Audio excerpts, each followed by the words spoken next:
주변에 이단에 빠진 사람들을 보면 안타깝죠. 차라리 예수님을 모르고 안 믿는 사람으로 그냥 자기 멋대로 살다가 뭐 그렇게 하나님의 심판대 앞에 서면 그러려니 하는데, 예수님 믿는다고 예수님 믿다가 중간에 이단으로 빠지는 거잖아요. 중간에 잘못되는 거죠. 그럼 우리는 그 사람들을 참 안타깝게 생각하죠. 그리고 우리가 뭐 다 헤아릴 수 없고 알 수 없지만 그들은 구원을 받을까 좀 밀어내가지고 그 잘못 알고 따라갔거나 때로는 속아서 따라갔는데 하나님이 좀 봐주지 않을까. 그 사람들이 악해서 따라간 게 아니고 잘못 알고 따라갔기 때문에 하나님이 불쌍히 여기지 않을까 하는 이제 그런 인간적인 생각을 가질 때도 있죠. 그런데 본문의 말씀은요, 그런 이단에 빠진 사람들, 이단에 대해서 아주 단호한 심판을 이야기를 하고 있습니다. 교회 내 슬그머니 들어온 이단들에 대한 말씀이잖아요. 그들의 심판에 대해서 세 가지 예를 들어서 설명을 하고 있습니다. 그게 삼중 심판이죠. 세 번 같은 것을 반복한다. 우리도 그러잖아요. 세 번 하면 강조하는 거죠. 강조해서 심판을 이야기하고 있죠. 먼저는 출애굽한 후에 믿지 않는 자들이 심판받았다. 두 번째는 자기 지위를 지키지 않고 떠난 천사들도 심판을 받았다. 세 번째는 타락한 소돔과 고모라와 그 이웃들도 심판을 받았다 하고 이제 세 가지로 이야기를 해요. 먼저요, 출애굽 후에 믿지 않는 자들의 심판에 대해서요. 5절에 이렇게 되어 있죠. 너희가 본래 모든 사실을 알고 있으나 내가 너희로 다시 생각나게 하고자 하노라. 다시 상기시키는 거예요. 주께서 백성을 애굽에서 구원하여 내시고 후에 믿지 아니하는 자들을 멸하셨으며, 이렇게 되어 있죠. 가데스 바네아에서 이 10명의 정탐꾼을, 12명의 정탐꾼을 보내고 이 10명의 부정적인 보고를 받은 거죠. 그리고 긍정적인 보고를 했던 2명의 사람들과 모세를 대항하고 그들의 말을 듣지 않죠. 그들의 20세 이상의 모든 사람들이 이제 심판을 받아서 광야에서 다 쓰러져 죽습니다. 그뿐만 아니라 각각의 사건들마다 물이 없어서 원망하다가, 먹을 것이 없어서 원망하다가, 모세의 권위에 도전하다가, 그래서 이제 광야에서 심판받아 쓰러져 간 사람들이 있었죠. 그런데 이렇게 말씀해요. 구원하여 내시고 믿지 아니하는 자들을 멸하셨다. 구원하여 내시고 구원받았다는 거죠. 애굽에서 출애굽했다는 거죠. 근데 구원하여 내셨는데 구원받은 후에 믿음이 없어서 멸망을 받았다는 거. 예수 믿는다고 교회에 들어왔어요. 성도가 됐어요. 근데 그 이후에 멸망을 받았다는 거죠. 출애굽의 과정을 보면요, 출애굽하자마자부터 이제 원망과 불평이 시작되잖아요. 근데 그 원망과 불평에 대한 하나님의 형벌이 시내산을 기점으로 달라집니다. 시내산 이전에는 원망과 불평에도 하나님이 형벌하지 않습니다. 근데 시내산에서 하나님과 언약을 맺은 이후부터는 원망하고 불평하면 하나님이 형벌을 내립니다. 벌을 내려요. 왜냐하면 시내산에서 언약이 체결되었기 때문에 그렇죠. 너희는 내 말을 지키겠느냐? 그렇게 하겠습니다. 그러면 내가 너희 하나님이 되고 너희는 내 백성이 된다 하고 공식적으로 언약 체결을 하잖아요. 언약 체결을 한 이후부터는 그 언약을 어기면 언약에 따라서 심판이 그대로 주어지는 거죠. 그래서 우리가 하나님의 백성이 됐어요. 하나님의 백성이 돼서 하나님은 나의 하나님이고 나는 하나님의 백성입니다 하고 예수 그리스도를 나의 주인으로 모시고 언약이 체결됐어요. 그럼 그 이후부터는 그 언약에 따라서 심판이 작동을 하게 되는 거죠. 그래서 구원은 받았으나 믿지 아니한 자들이 다 심판을 받은 거죠. 그 두 번째 6절에요. 또 자기 지위를 지키지 아니하고 자기 처소를 떠난 천사들을, 이렇게 되어 있어요. 자신의 지위와 처소를 지키지 않았다. 쉽게 말하면 자기 자리를 지키지 않았다 하는 거죠. 이것을 타락이라고 그러는 겁니다. 자신의 자리를 지키지 않는 것. 하나님은 창조주고 사람은 피조물인데 피조물인 사람이 하나님과 같이 되려고 했잖아요. 이게 타락이죠. 자신의 위치, 자신의 자리를 지키지 않는 거죠. 그게 타락이고, 다른 말로 하면 이제 반역이죠. 내가 하나님과 같이 되리라. 반역이죠. 이거를 다른 말로 하면 질서라고도 하는 거죠. 자기의 자리를 지키는 거, 그게 질서죠. 넌 여기, 넌 여기, 넌 여기 하면 그 자리를 지키고 있어야 질서가 되는 거죠. 그런데 나 여기 싫어 하고 이 자기 자리를 박차고 나오는 것, 질서를 어기는 것, 그걸 타락이라고 하고 반역이라고 하는 거죠. 우리는요, 그 사람들은 끊임없이 올라가고자 하는 마음이 있죠. 회사에서도 승진하고 싶고, 월급도 올랐으면 좋겠고, 다른 사람들이 나에 대한 평판도 올라갔으면 좋겠죠. 그 나쁜 거 아니죠. 그래서 우리는 이왕이면 어제보다는 오늘이 낫고, 오늘보다는 내일이 낫고, 뭐 올라가면 좋은 거죠. 재정적으로도 올라갔으면 좋겠고, 명예로도 올라갔으면 좋겠고, 다 올라갔으면 좋겠죠. 그래서 내가 어떤 외적 환경이 풍성해졌다고 해봐요. 외적 환경이 풍성해졌다 할지라도 하나님이 내게 지정하신 자리가 있다 이거죠. 너는 여기, 너는 여기, 너는 여기 하나님이 지정을 해 놓으신 거죠. 그런데 외적 환경이 올라가면 우리가 어떤 마음이 들어요? 에이, 내가 그래도 뭔데? 내가 그래도 밖에서는 뭔데? 내가 그래도 소유가 이만큼은 되는데, 내가 그래도 어느 정도는 되는데, 교회에서도 내가 이 정도 대우는 받아야지. 우리의 마음이 교만해지는 거죠. 하나님과 나와의 관계에서 내가 지켜야 할 자리가 있는데 그 자리를 어기는 거죠. 교회 내에서도요, 그 참 이런 게 있잖아요. 우리 사회는 평등한 사회잖아요. 평등한 사회예요. 여러분, 평등이란 하나님 앞에서 우리 한 영혼의 가치가 다 똑같은 거죠. 저울에 달아보면, 영혼의 가치를 저울에 달아보면 높은 자나 낮은 자나 부자나 가난한 자나 그 영혼의 가치는 하나님 앞에 똑같이 고귀한 거죠. 그런 의미에 있어서 평등하죠. 그러나 평등하지만 하나님이 정하신 질서는 존재하는 거죠. 똑같이. 질서란 높고 낮음이 아니죠. 하나님이 정해놓은 순서일 뿐이거든요. 높고 낮음이 아니에요. 순서가 있는 거예요.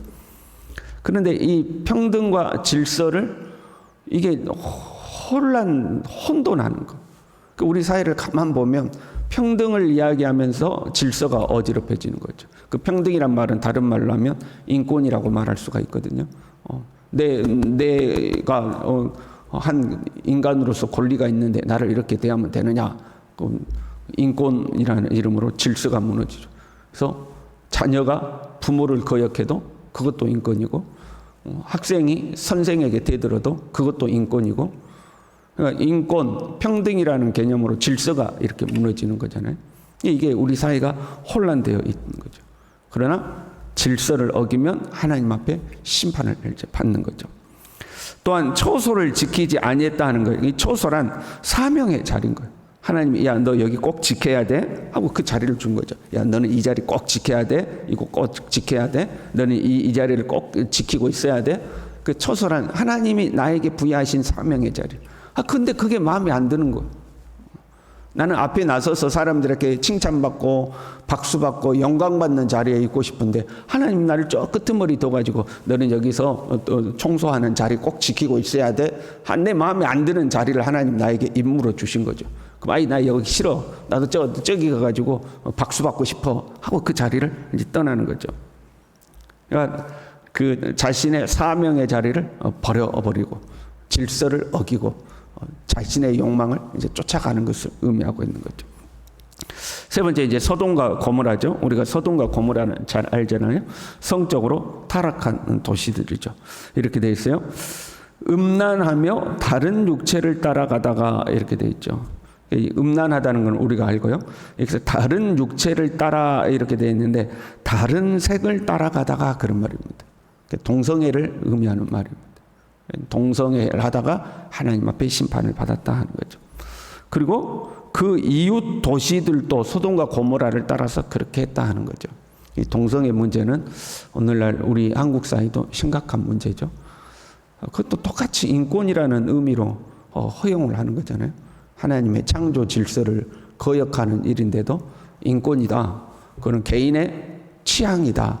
개인의 자유다. 이런 의미로 이제 갈수록 허용이 되고 그런 사람들이 이제 자유롭게 나와서 활동을 하죠. TV라든가 매스컴에도 나와서도 활동을 하고 그것이 알게 모르게 자라나는 청소년들에게 영향을 미치고 그러면 이제 그런 것들에 대해서 토의하고 논의하는 자리를 보면 꼭 어디에 예를 드냐면 선진국들 예를 들죠. 미국에서는 이랬다. 유럽에서는 이랬다. 이렇게 하잖아요. 그러니까 그 이웃들이 소돔과 고모라가 그 이웃 도시들이 소돔과 고모라 따라가는 거죠. 그러니까 우리도 그런 하나님의 창조 질서를 어기는 나라들을 예로 들어서 그걸 따라가는 거죠. 교회가 무너진 미국이라든가 유럽들 그런 데는 이렇게 한다. 그러니까 우리도 이렇게 해도 괜찮다 하고 따라가는 거죠. 소돔과 고모라가 멸망할 때에 그들도 같이 멸망한다 하는 거죠.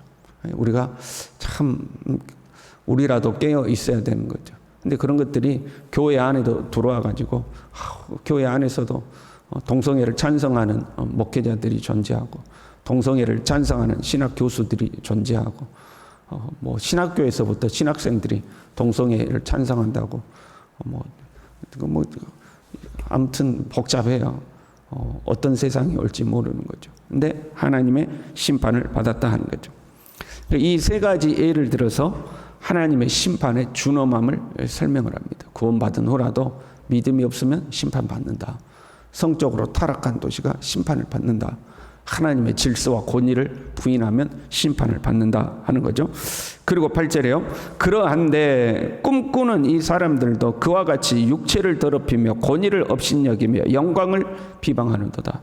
여기서 꿈꾸는 이 사람들, 이 꿈꾸는 이 사람들이라는 표현은 이 영지주의자들이 영적인 지식이 필요하다고 그랬잖아요. 그들은 야 너희들이 모르는 우리는 특별한 영적 지식이 있어. 근데 그 영적 지식을 어디서 얻었냐면 황홀공에 들어가가지고 뭔가 이제 새로운 나에게 계시가 주어지고 이제 이런 걸 추구를 하는 거예요.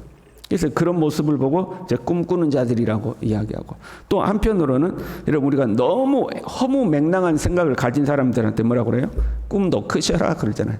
아이고 꿈도 야무지네 이제 이렇게 이야기하잖아요. 그런 허무맹랑한 생각을 하고 있는 자신의 영적인 지식으로 구원을 얻을 수 있을 거라는 허무맹랑한 생각을 하는 것을 비판해서 하는 소리죠. 저 꿈꾸는 자들, 아이고 꿈도 꾸셔라 이제 이런 의미인 거죠. 이들은 어떻게 했다고요? 성경에 하나님께서 기록해 놓은 이러한 역사가 분명한데 부패한 자들이 심판받고 질서를 어긴 자들이 심판받고 구원을 받았을지라도 믿음 없는 자들이 심판받는 것이 분명한데 이들은 어떻게 해요? 육체를 더럽히며 권위를 업신여기며 영광을 비방하는도다. 똑같은 일을 하고 있다는 거죠. 육체를 더럽히는 것은 소돔과 고모라 이야기죠. 성적으로 타락했. 영지주의자들도 성적으로 타락했어. 육체로 짓는 것은 죄가 아니다 하면서 성적으로 타락한 걸 말하죠. 권위를 업신여기며 질서를 지키지 않는 천사들을 의미하고 있는 거죠. 교회를 무시하는 거죠. 교회의 질서와 교회의 권위를 무시하는 거죠. 교회의 가르침을 따르지 않는 거죠. 영광을 비방하며 모세를 대적한 백성들을 말하는 거죠. 하나님이 세우신 지도자의 권위를 인정하지 않고 이렇게 네가 지도자면 다냐, 네가 뭐면 다냐 하고 이제 모세를 대적했던 사람들 이야기하는 거죠. 이게 이단들의 특징인 거죠.